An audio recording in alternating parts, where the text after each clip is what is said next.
Hi, hello, and welcome back to my channel.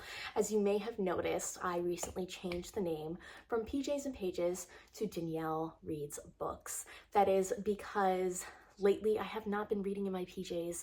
I mean, I do, but not on my channel, and I'm not talking about books in my PJs, so it just did not seem, it was not authentic, and I wanted to make my channel name more authentic. So we are now Danielle Reads Books because I read books regardless of whether I'm in my PJs or not. So yes, that is the biggest news. Let's go ahead and get started with our episode of Friday Reads.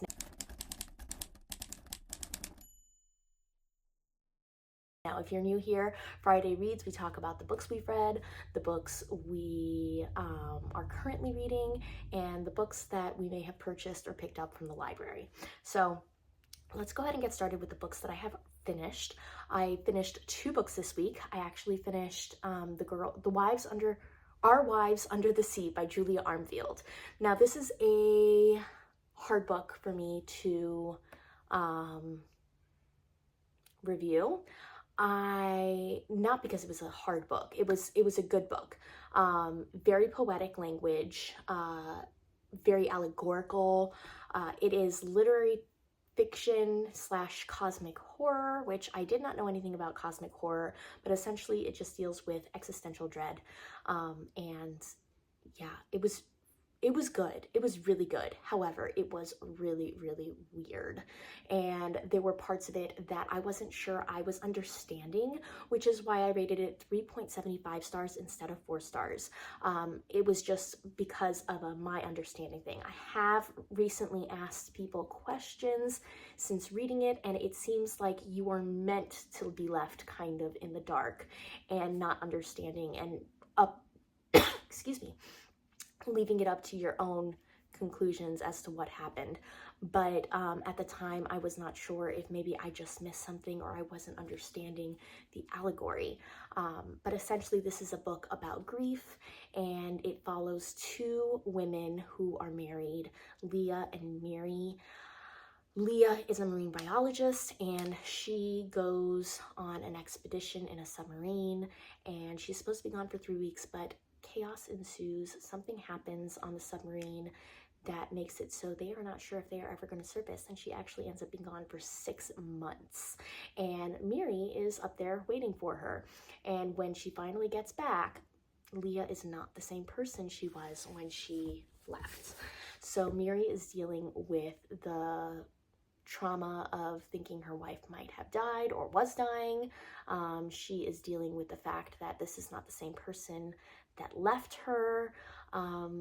She's dealing with a lot, and you get both perspectives. And it's interesting because Mary's perspective is the present when she's dealing with the aftermath of this submarine expedition, and Leah's perspective is actually from like the past when she's in the submarine.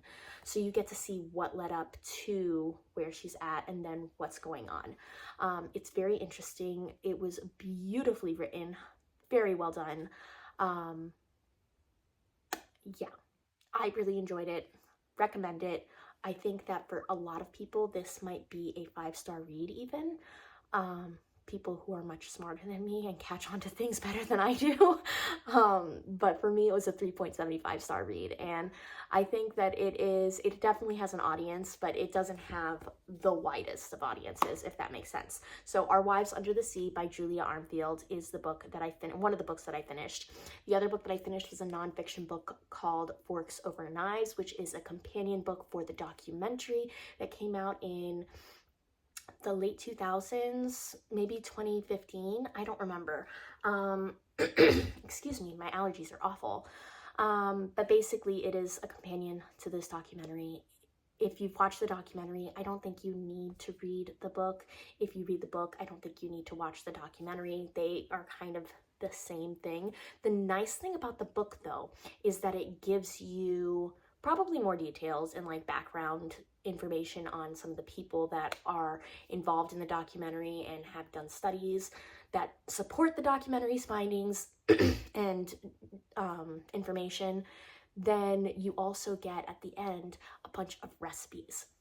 So Forks and Over Knives is essentially a vegan manifesto.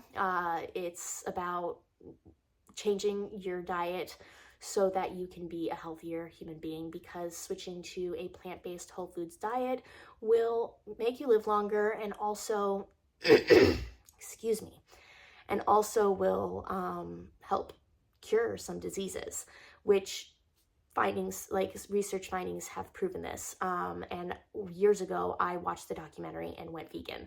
And the only reason that I went back to a meat-based diet was because I moved to South Carolina with my aunt and uncle, and they were not vegan, and I did not want to disrupt their lifestyle when they were so kind to take a graduated college student in for free. So I went back to a meat-based diet, and then I met my husband, who is a carnivore. So I am planning on going back to a vegan diet for my breakfast, lunches, and snacks. I haven't decided on dinner yet, because that I eat with my husband, and like I said, he is a carnivore, and I don't have any ethical reasons to give up meat. I don't have a problem with the meat industry as far as like, as long as you eat meat in moderation, I think it's fine. But I do believe that a more plant-based whole foods diet is better for your health.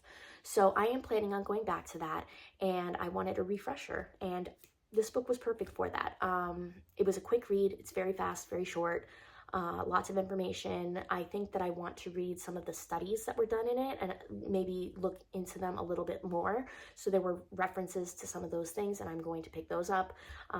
But essentially, it was a quick, short read, 3 stars, I think, maybe 3.5, just because it's got the recipes in the back, and some of them look really good. So yep, I read Our Wives Under the Sea by Julia Arnfield and Forks Over Knives. I'm not sure who that's by. I think Jean something edited it, but I don't know who actually wrote it. So those are the 2 books I read. Now, what am I currently reading? I'm still reading All That Life Can Afford by Emily Everett. This is my physical book that I'm reading right now, and unfortunately, this week my physical reading kind of dropped because my mother was coming into town and I was preparing for that. So I maybe read a couple of chapters, but I didn't get to read very much from it. I am still enjoying it, and I do plan on finishing it. Life has gotten in the way. I did, however, have lots of time to read on my Kobo, which is why I finished Our Wives Under the Sea. And then I picked up Exploring Black and White Photography, a masterclass by Paul Gallagher. This is about photography. If you don't know, I almost finished my art degree before I switched to education. And I mean, I think I literally had a semester, maybe 2 left to finish. I did a concentration in photography, and this is taking me back, and it's been so nice. So it focuses on black and white photography and kind of why it's so appealing, techniques that are used in black and white photography. He gives really good examples. However, I will say this is available on Kobo Plus. I think the information is great. I think it's well written. However, it uses photographs as evidence or as examples, as it should. And on the Kobo, the photos don't really show up as beautiful as they should. Yeah, so I have a hard time recommending this on the Kobo, but I think that I would recommend it as a physical copy, because then you could see the beautiful photographs and have really good like examples of black and white photography. Yeah, I think it's good. I just wish that I was reading a physical copy of it instead of an ebook copy. But it has made me feel nostalgic. It has made me want to go back through my photos, and I have, looking at them with a different lens, and just looking at the world differently through a black and white filter, if you will. Yeah, really enjoying my time with it, and picking up my camera again, which is really nice. So that is that. And those are the books that I'm currently reading. Actually, so I had said that I was going to DNF Shogun. I think I'm going to pick it up chapter by chapter until maybe eventually it draws me in. The chapters are just so long. So I think I'm picking it up in between books, just a chapter here and there. until I decide to completely DNF it. For right now, I'm not going to. I've heard really wonderful things from several people, and I kind of want to give it more of a chance. So that is what I'm doing, but it has not drawn me in yet. I'm on chapter 2, but the chapters are like an hour long. So I'm like 2 or 3 hours in, and it just still hasn't drawn me in. So I'm also reading Shogun, technically. I'm just not going to read it with Books Are Sick because I don't have time to finish it that quickly. Anyway, then I went to Barnes & Noble's with my mother, and I got kind of a haul. So I'm going to show you a quick haul. There it is. Okay, it's a stack. I did not do good. So all that progress I made last week, kaput. I went specifically to get 2 books that our book club reads for me. We are reading Parable of the Sower in May by Octavia E. Butler. This is like a dystopian sci-fi that takes place in 2025. This was written back in the 90s, I think. Hold on, let me see. Yeah, it was originally published in 1993, and it is supposedly eerily similar to what is going on in our world today, like eerily accurate. So really excited to pick this one up and read it. And then some of our friends are also reading Red Rising. I have read the first 3 books in this series. I'm going to be rereading them. I have the ebook copies, but I really, really want to read them physically this time. So probably so that I can annotate the heck out of them. And I really, really enjoy this series. It is, once again, another dystopian sci-fi about, it's kind of like Hunger Games-esque, but more adult. It's heartbreaking. It is lovely. I mean, it's just such a fun ride. If you have not read Red Rising, highly recommend it. And if you are into males and you need some convincing, just look at a picture of Pierce Brown because it will convince you to pick up the book, I promise. There we go. That's all I can say about that one. And while I was at Barnes & Noble's, I did see some other books that just caught my eye and I really want to read. So the first one is, sorry, I thought someone was at the door. The first one is The Cemetery of Untold Stories by Julia Alvarez. As I said, I'm wanting to pick up some more Latinx authors. Julia Alvarez is a pretty well-known one, and this seems to be a magical realism story about an author who goes to her homeland to bury her stories, and yet they will not rest in peace. They keep coming back, they talk to each other, they change the stories, and it is supposed to be about whose stories get to be told and who's buried. Julia Alvarez reminds us that the stories of our lives are never truly finished, even at the end. Yeah, I'm really excited to read this. It sounds really good. I'm really excited. I saw that one and and the cover, look at that cover. I'm really excited to read this book, guys. Really excited. So that is that one. I also was influenced by, who read this recently?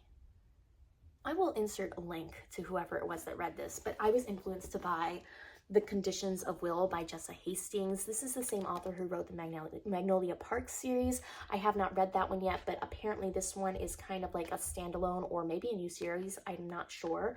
But it takes place in South Carolina. She's a London-based professional lie detector and body language savant. And she has a very infuriating, close-minded, wealthy South Carolina family. They've had a falling out. She has a gay alcoholic brother, and there is tensions, dramas, and revelations of the family reunion.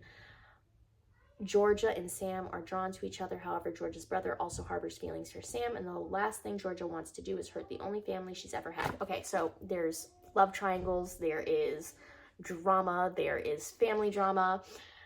You know, it's just family secrets. I think it's gonna be just a fun time. I really do.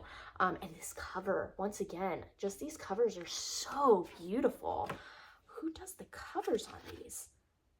Emmy Lawless. I don't know. This reminds me of her UK covers for the Magnolia Park series. And I think those are really cool too. Very unique. So I am excited to pick up The Conditions of Will And then I picked up this book because I love the author, and then I saw the sprayed edges and I was gonna hold off on getting it, but I wanted to make sure I got a sprayed edge edition, and that is The Sirens by Amelia Hart. This is the author who wrote Wayward, which I absolutely adored. I'm pretty sure I gave it 5 stars, and I want to reread it. She writes kind of these family, like magical realism, family generational stories. And this one I think is going to be about mermaids, obviously because of the title, The Sirens. Wayward was about witches, and I'm just really excited to pick this up. And these edges, oh my god, can we focus on the edges, camera? Come on. It's not, there we go. Oh my god, do you see them? They are so pretty, and this cover is stunning as well. I'm just really excited about this. I love her writing. I love stories about mermaids, so I'm really hoping there's some mermaids in this. And yeah, teeming with family secrets, eerie dreams, and deep transformation, the sirens will sweep you away. A mythical journey through time, evoking ancient tales of the sea and female bonds that are tested but never broken. I mean, yeah, Wayward was fantastic, so I have high hopes for the Sirens. And I don't want to read what it's about, because I just want to imagine what I want it to be a complete surprise to me, honestly. So that is The Sirens. And then when I was at the checkout, they told me that as a member, I get like a 50% off of books. So anyway, I got The Ministry of Time by Kellyanne Bradley. Now I know, what is her name? Haley Pham rated this as like her favorite book of the year last year. A lot of people really, really love it. It is a time travel, romance, sci-fi story. Apparently, it is one of Barack Obama's favorite books of the summer. So I can't imagine it's very super fluffy. There must be some substance to it. Emily Henry blurbs it, and genre-defying best-selling debut novel of the year. I'm really excited about this one. I've heard lots of hype for it. It sounds like it's right up my alley, and I cannot wait. It is about a government agency that helps people time travel, essentially, and I'm really excited to read it. So that is my book haul. That is what I have been reading, and that is what I have finished reading. That is a wrap on Friday Reads. If you made it this far, please go ahead and leave a mermaid for The Sirens in the comments below. If you have read any of these books that I've talked about, please comment and tell me what you've thought. I would love to have conversations about them. That is my favorite part about talking about books, is having conversations about the books that we are reading. So yeah, that's all I've got for you today. That's a wrap on Friday Reads, and I will see you in the next video. Bye.